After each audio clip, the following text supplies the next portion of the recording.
What's up, y'all? DT2 Comics Chat here with another interview. You are going to want to meet who I have on the show today. Okay, this is life changing. I was quite moved by it and probably one of the best uses of cosplay I've ever seen in my days. I'd like to introduce you to Mr. Grant Poplawskis from the League of Enchantment. How you doing, Grant? I'm great. Thanks, David. I appreciate you having me today. Thanks for being here. Okay, first question I have that I'm sure everybody wants to know is what inspired this idea? What inspired you to use cosplay the way you do? And maybe you want to tell our viewers a little bit about what the League of Enchantment is actually about. Yeah, absolutely. Well, the League of Enchantment, we're a 501c3 nonprofit with the mission to bring smiles to kids and kids at heart through cosplay. So our main objective is to visit kids in hospitals, children's hospitals all over, dressed as popular superheroes and princesses. We just try to bring a little bit of joy to them. We always bring them a care package when we come visit. Other activities that we do, we participate in community events. We work with Make-A-Wish. We do visit kids in hospice from time to time. But the group actually originated in Michigan. It was back in 2018, I believe, that they started. And then we started our Chicago chapter in 2022. Awesome. I'm just pulling up a pic so everybody can see Yeah. what you're talking about. Yeah, so that's actually our Michigan team that you're looking at right now. Some great people there, very dedicated and very big hearts. Awesome, awesome. So, how did that idea get started? In, like I said, we're going to take this cosplay that we love, but we're going to use it to help serve kids. Well, I think the idea is that we want kids to believe. We want kids to have that experience that they've met their favorite character, whether it be a princess or a superhero. We just want to inspire a little bit of hope in them. We want to give them a good day. We know that sometimes in the hospital they're at tremendous odds. We know some of these kids that we see in hospice are in even more dire straits than the kids we see in hospitals. So our goal is just to spread smiles and bring some happiness to people when we can. And I don't know, we all have connections to the characters that we portray. We all have something about them that we enjoy. And I think that it's just a privilege to us to be able to bring these characters to life for the kids. What character do you portray? Although it's kind of obvious with your look at guns, but what character do you portray? I generally do Thor. Awesome. So I started my own journey through cosplay completely backwards. You know, most people start dressing up to go to conventions or parties or things like that. I was doing a community event where I was in charge of the event, and we were showing an outdoor movie of one of the Avengers movies, and I decided to hire character actors to come and play the Avengers for everybody, for the kids. And I looked high and low, and I could not find anybody to be Thor. And you know, I knew that we had to have a Thor for that night, so I just decided that I was going to buy a cheap costume that night and be Thor myself. And something clicked inside of me that night, and the little kids were running up to me. One particular little boy just completely inspired me because he came up to me like 4 or 5 times throughout the night, just wanted to talk about everything Thor to me. He was telling me about his video games and his action figures and all of Thor's lightning moves in the games. And I just loved it so much because he was completely convinced that I was Thor. And I remember having that experience when I was a kid with my favorite superhero.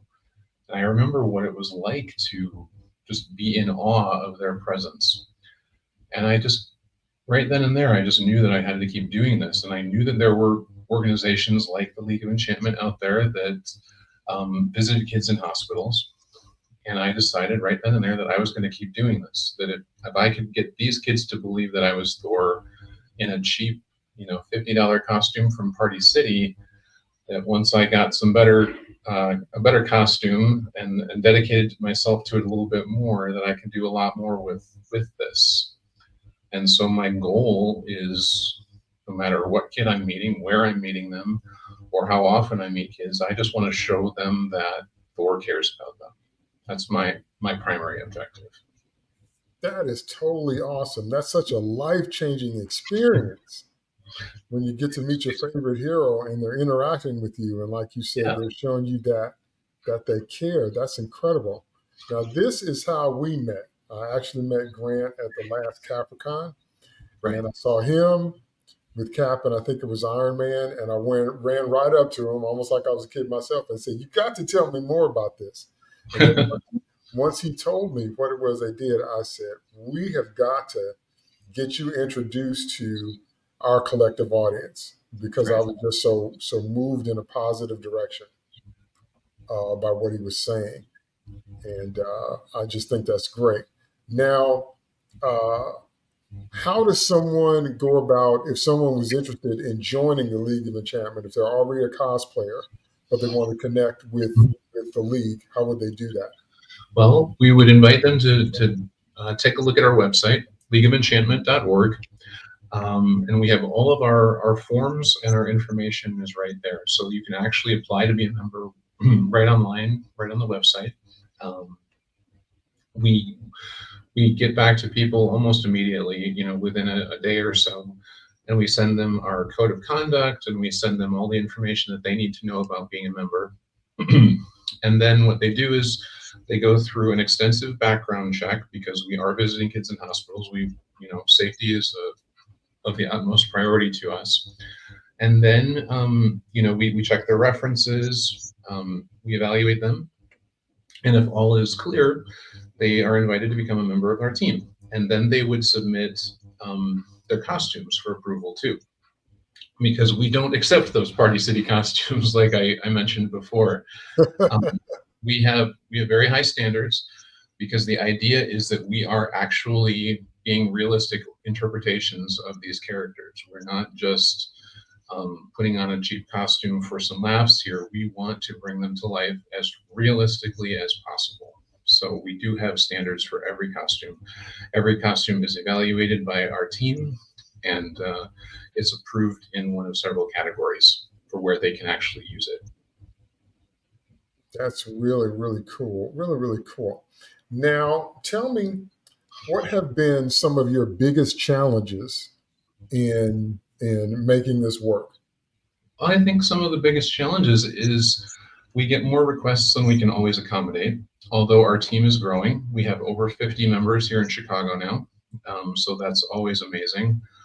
But we're all volunteers, so we have to, realize that our volunteers all have lives outside of this too. They've got full-time jobs and families and things like that. So it's tough sometimes to get commitments from people. And I always say that I want people to want to be on our team. I want people to want to do this. And I think that our most dedicated members that are showing up for all of our events, they're amazing people with huge hearts that just want to do this for the same reasons that I do. There's a lot of fulfillment that I think that we all get out of doing this kind of stuff. But yeah, I would say that getting people to participate is probably the biggest challenge for us, because not everybody feels comfortable interacting with kids. Some people just want to be cosplayers that go to cons, or they like dressing up and competing in the contests, or being on Instagram or and that kind of stuff, which is totally fine. We always respect that. It does take a certain type of person to want to do this and have the ability to do this. So we're just thrilled when people want to be a part of it. That's a really good point. You do have to have both a heart for working with children and some skill in Yeah. dealing with children. I know that because I'm a teacher myself. And Are you so, okay? yeah, yeah. And so everybody doesn't want to do it and everybody can't really do it, Mhm. especially on the same level. So I can Right. definitely relate to that. Yeah, no, that makes a lot of sense. Okay. Let me ask you this. Walk me through a typical day in the life visit? Like, you've got a connection for today, or you've got a show, and you're going to a hospice. What does your day look like as you walk through that? We usually will all arrive. Let's say we're doing a hospital visit. We'll arrive in the lobby. They usually allow between 4 and 10 members, depending on which hospital we're going to. Um, we usually keep it to about 4 or 5 people. So we'll convene there. The child life specialist will take us up to the kids area, the kids floor, essentially. And then we'll just start visiting the rooms. They will kind of be walking with us, telling us um, who the kids are, how old they are, so that we can kind of prepare which type of a care package to give them. Because we always try to bring a care package that not only matches the characters who are doing the visit. So, for example, when I go, we bring Thor care packages that have a Thor action figure in them. Wow. And the reason for that is because it's been proven that um, it, just a little bit of a reminder for these kids to know that when they look at this Thor toy, they remember the day that they met Thor. So we Mhm. kind of try to tie it together that way. But then we also try to make sure that it's age appropriate, and if a girl wants a princess care package versus a superhero care package, we try to ask them, but we also try to prepare ahead of time a little bit. So we go to the rooms. If we're allowed actually inside, we'll go in and we'll start talking to the kids. We always do it in character as much as possible. We try not to break character ever. Occasionally there'll be skeptics, but we'll visit with them for about 5 to 10 minutes. We'll take a picture with them. We'll talk to them. We never ask them why they're in the hospital. We're never told why they're in the hospital. Hmm. We never say things like "We hope you feel better" or "How you doing," because some of them have pretty serious conditions that we don't want to talk about. We don't need to hear that. We're just there to cheer them up and make sure they're having a good day, or try to have a good day anyway. As good as a day as you can have in the hospital, I guess. Hmm. Hmm. So generally, we visit. It depends. We did a Christmas Eve visit, and we saw almost 30 kids there. So we were there for several hours that day. Um, but other times we go and they'll just be like about 4 or 5 rooms filled. So it's always different. That's really, really important that you have a sensitivity to what you're saying to them, and a sensitivity to making the experience as real as possible. Absolutely. So yeah, yeah, And because it's very similar when we're doing a community event. We work with police departments for their national night out, or we work with other charities for some of their community events and things, and things like that. We'll just kind of be in a large group together, and the kids will start running up to us. I get a lot of kids that run up screaming, "Oh my gosh, it's Thor!" That kind of thing. Mhm. They'll come over and we'll talk to them for a little bit, and they'll want to hold the hammer and take pictures and that sort of stuff. So most of our interactions with kids, they last between 2 and 5 minutes, and then they're off to meet the next character or do something else at the events. So they're generally short, but occasionally you'll have a kid that'll really attach themselves to you, and they'll just want to talk to you for the entire time that they're there, and they want to know everything about you. And I get all kinds of questions about what it was like to be on Asgard, and who my best friend on the Avengers is, and all that kind of stuff. So it's fun. We Wow. have a great time doing it. So does anybody ever ask you to do like Thor-like things, like call some lightning down, or? Oh yeah, oh yeah, absolutely. And obviously we don't do that because we don't want anybody to get hurt. So we have a whole list of reasons why we can't do that. Either the event organizers have asked us not to use our powers that day, or we'll refer to the Sokovia protocols. Or one thing that I kind of like to do is I'll get into character, and I'll be like, all right, everyone, back up, back up. He wants to see lightning. And then I'll pull in Captain America, and Captain America then will say, "Oh nope, Thor, we talked about this. You can't do that." So Wow. it's a lot That's of fun. cool that you brought up Sokovia. So are you a big fan of the Avengers films as well? Oh, absolutely. I mean, I don't think that I would be doing Thor as often as I do if I wasn't a huge fan. And most of us are, you know, we have this one character that we just really relate to and that we just love to portray regularly. For example, you know, one of my close friends, she does Captain Marvel all the time. And she's Mhm. an amazing Captain Marvel, and that's her favorite character. So it's her default. You know, she plays other characters too, but she will be Captain Marvel. I would say at least 90% of the time. Okay. All right. You answered it a little bit before, but tell me some of the other charities or groups that you tend to work with. Oh gosh, we do a huge Toys for Tots drive every year.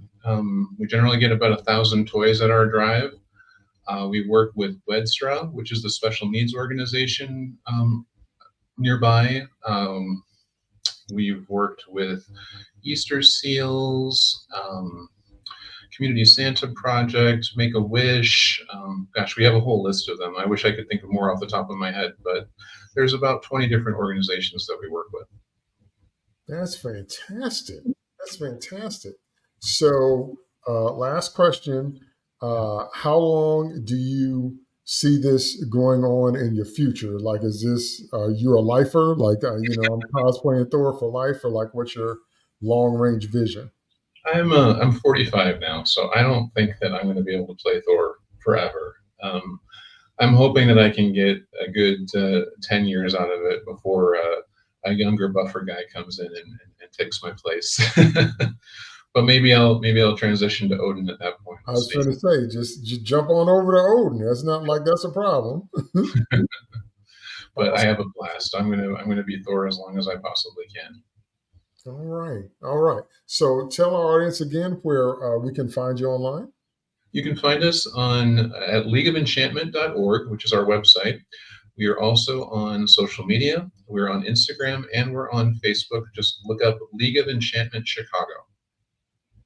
Great, great. All right, Grant. Well, I want to thank you so much for this interview, man. I definitely want to let as many people as possible know about you because this is such a great thing. It ties together so many worlds and it's such a positive idea with such a positive impact. So thank you again for giving us this interview.